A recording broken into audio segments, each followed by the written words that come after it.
ವೀಕ್ಷಕರೇ, ನಾನು ಸಿಂಪಲ್ಲಾಗಿ ಹಳೇ ಸ್ಟೈಲು ಓಲ್ಡು ನಮ್ಮ ಅಜ್ಜಯ್ತ ಅವ್ರು ಮಾಡ್ತಾ ಇದ್ದಿದ್ದಂಥ ಒಂದು ಅಡುಗೆ ಇದು. ಈ ಥರ ಬಿಸಿಲು ಕಾಲದಲ್ಲಿ ಮಾಡ್ತಿದ್ರು.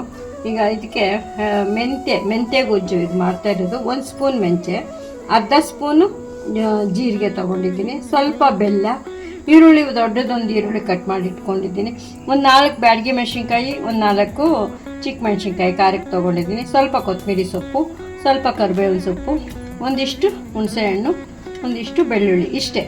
ಇದು ಹಾಕಿ ಮಾಡಿದ್ರೆ ಒಂದು 3 ಜನ 4 ಜನ ಆರಾಮಾಗಿ ಊಟ ಮಾಡ್ಬೋದು. ಆ ಥರ ಗೊಜ್ಜಿದು. ಮೊದಲ ಕಾಲದಲ್ಲಿ ತುಂಬ ಇವಾಗ ಈಗಿನ ಥರ ಅವಾಗ ಟೈಮ್ಗೂ ಮಾಡ್ತಾ ಇರಲಿಲ್ಲ ಅಡುಗೆಗಳು. ಈಗಿನ ಥರ ಬೆಳಗ್ಗೆ ಮಾಡಿದ ಸಾರು ಬೆಳಗ್ಗೆ ಆ ಥರ ಊಟ ಮಾಡ್ತಾ ಇರಲಿಲ್ಲ. ಹೊತ್ತಿಗೂ ಅವ್ರಿಗೂ ಮಾಡ್ತಿದ್ರು. ಸಾಯಂಕಾಲದ ಹೊತ್ತು ಈ ಸಾರು ತುಂಬ ಹೆಚ್ಚಿಗೆ ಮುದ್ದೆಗೆ, ಅನ್ನಕ್ಕೆ, ರೊಟ್ಟಿಗೆ ಎಲ್ಲದಕ್ಕೂ ಈ ಥರ ಮಾಡ್ಕೋತಾ ಇದ್ರು. ಇದು ಒಂದು ಹೊತ್ತಿಗೆ ಮಾಡೋವಂಥ ಸಾರು ಇದು. ಇದನ್ನು ಬೆಳಗ್ಗೆ ಇಟ್ಕೊಂಡ್ರೆ ಏನೂ ಆಗೋಲ್ಲ, ಗಟ್ಟಿ ಆಗುತ್ತೆ, ಸ್ವಲ್ಪ ಕಹಿಯಾಗೂ ಇರುತ್ತೆ.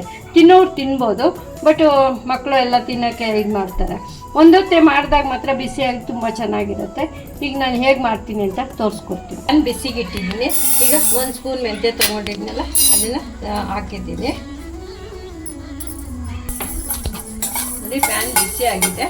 ಈಗ ಅದಕ್ಕೆ ಜೀರಿಗೆ ಆಫ್ ಮಾಡಿಬಿಟ್ಟು ಜೀರಿಗೆ ಹಾಕ್ತೀನಿ. ಇರೋ ಇದಕ್ಕೆ ಜೀರಿಗೆ ಬಿಸಿ ಆದರೆ ಸಾಕು. ಮಿಕ್ಸಿ ಜಾರಲ್ಲೇ ತೊಗೊಂಡಿದ್ದೀನಿ. ಈಗ ಒಂದು ಸ್ವಲ್ಪ ಎಣ್ಣೆ ಹಾಕಿಬಿಟ್ಟು ಮೆಣಸಿನ್ಕಾಯಿ ಹುರ್ಕೊತೀನಿ. ಈಗ ಮುರಿದು ಹಾಕಿದ್ದೀನಿ. ಈಗ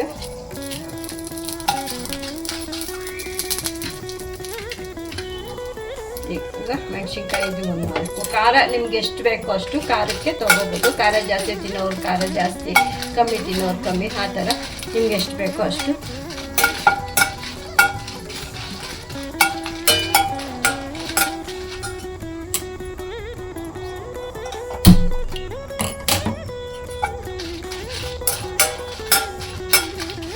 ಹುರಿದಿದೆ. ಮೆಣಸಿನ್ಕಾಯಿ ಹುರಿದ್ರೇನು ಅದು ಒಂದು ಸ್ಮೆಲ್ಲು ಬರುತ್ತೆ, ಮತ್ತು ಇದು ಸ್ವಲ್ಪ ದಪ್ಪನೂ ಆಗುತ್ತೆ, ಅದು ಒಂದು ಸ್ಮೆಲ್ಲು ಬರುತ್ತೆ. ಈಗ ಸ್ಟವ್ ಆಫ್ ಮಾಡಿ ಅದೇ ಜಾರಿಗೆ ತಗೋತಾ ಇದ್ದೀನಿ ನಾನು.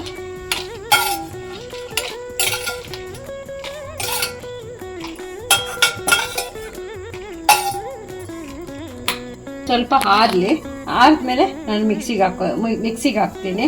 ಮೊದಲಿಗೆ ಪುಡಿ ಮಾಡ್ತೀನಿ.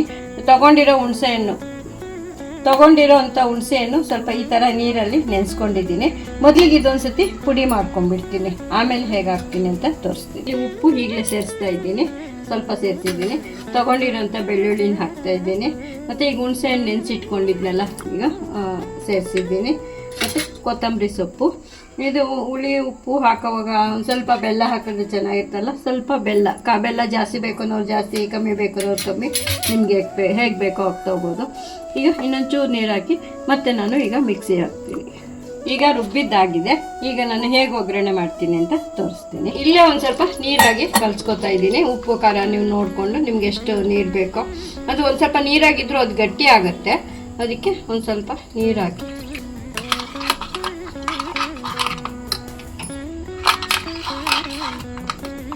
ಸ್ವಲ್ಪ ಎಣ್ಣೆ ಹಾಕಿದ್ದೀನಿ. ಈಗ ಸಾಸಿವೆ ಸೇರಿಸಿದ್ದೀನಿ.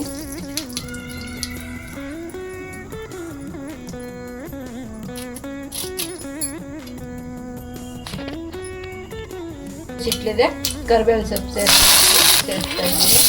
ಈರುಳ್ಳಿ ನಿಮ್ಮ ಇಷ್ಟ, ಸ್ವಲ್ಪ ಜಾಸ್ತಿ ಕಮ್ಮಿ ಎಲ್ಲ ಸೇರಿಸ್ಕೋಬೋದು.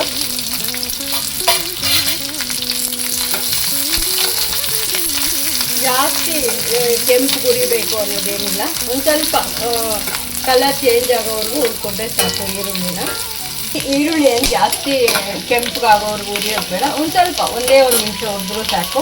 ಈಗ ಒಂದು ಸ್ವಲ್ಪ ಆಪ್ಷನ್ ಹಿಂಗು ಬೇಕು ಅಂದರೆ ಸೇರಿಸ್ಕೊಬೋದು, ಇಲ್ಲಾಂದರೆ ಪರವಾಗಿಲ್ಲ. ನಾನೊಂದು ಚಿಕ್ಕ ಹಿಂಗು ಸೇರಿಸಿದ್ದೀನಿ.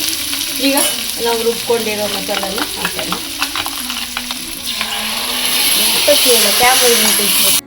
ಮಾಡ್ಕೊಂಡಿದ್ದೀನಿ.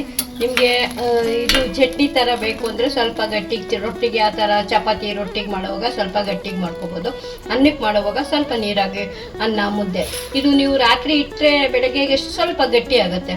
ನೋಡಿ ಈ ಥರ ಒಂದು ಗೊಜ್ಜು, ಮೆಂತೆ ಗೊಜ್ಜು ಮಾಡಿ ಎಲ್ಲರೂ ಈ ಬೇಸಿಗೆಯಲ್ಲಿ ತುಂಬ ಒಳ್ಳೆಯದು. ಮತ್ತು ಬಾಣಂತಿಯರಿಗೆ ಎಲ್ಲರಿಗೂ ಕೊಡ್ಬೋದು. ಇದು ತುಂಬ ಶುಗರ್ ಇರೋರಿಗೆ ಎಲ್ಲರಿಗೂ ಈ ಮೆಂತೆ ಗೊಜ್ಜು ತುಂಬ ಹೆಲ್ತಿ ಗೊಜ್ಜು ಅಂತ ಹೇಳ್ಬೋದು. ತುಂಬ ಸಿಂಪಲ್ಲಾಗಿ ಮಾಡ್ಬೋದು. ಹಳೆ ಕಾಲದಲ್ಲಿ ರಾತ್ರಿ ಹೊತ್ತು ತುಂಬ ಈ ಥರ ಗೊಜ್ಜು ಮಾಡಿ ಮುದ್ದೆ, ಹಪ್ಪಳನ ಬೆಂಕಿಯಲ್ಲೇ ಸುಟ್ಟು ಈ ಥರ ಒಂದು ಗೊಜ್ಜು ಮಾಡಿ ಊಟ ಮಾಡ್ತಾಯಿದ್ರು. ಸುಟ್ಕೊಂಡು ಹಪ್ಪಳದ ಜೊತೆ ಇಟ್ಕೊಂಡು ಮುದ್ದೆ ತಿನ್ನೋದು ಆ ಥರ ಮಾಡ್ತಾಯಿದ್ರು. ಇದು ಹಳೆ ಕಾಲದಲ್ಲಿ ಎಲ್ಲರಿಗೂ ಗೊತ್ತಿರೋ ವಿಷಯನೇ ಹಳೆಯದು. ಮತ್ತು ನಾನೀಗ ಎಲ್ಲರಿಗೂ ಜ್ಞಾಪಿಸಿದ್ದೀನಿ ಅಷ್ಟೇ. ನೀವು ಮಾಡಿ ತಿಂದು ನೋಡಿ ಹೇಗಿದೆ ಅಂತ ತಿಳಿಸಿ. Thank you.